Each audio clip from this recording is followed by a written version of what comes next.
Extremely sorry to disappoint అంటే నేను ఉనికిపోతున్నాను మంచం కింద నేడుస్తున్నాను అని అందరూ what ever the media speculating అందరికి చిన్న డిసప్పాయింట్మెంట్ ఉండొచ్చు వీడియో. ఇక్కడ పాయింట్ ఏంటంటే I just want explain the whole concept.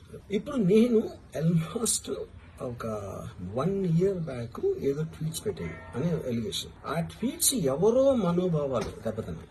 ఇక్కడ విచిత్రం ఏంటంటే 1 year బ్యాక్ పెట్టిన ట్వీట్స్ 4 డిఫరెంట్ ప్లేసెస్ లో 4 డిఫరెంట్ జ్యూరిస్డిక్షన్స్ లో 4కి ఒకే 3-4 రోజుల వ్యవధిలో వాళ్ళ మనోభావాలు దెబ్బతిన్నాయి. వాళ్ళు ఆ పరంగా కంప్లైంట్ ఇవ్వడం, కేసులు పెట్టడం జరిగింది. ఇక్కడ పాయింట్ 1 ఎవరి మీద అయితే నేను పెట్టానని వాళ్ళు చెప్తున్నారో వాళ్ళకి లేదు, ఎవరో థర్డ్ పార్టీ, అసలు సంబంధం లేను.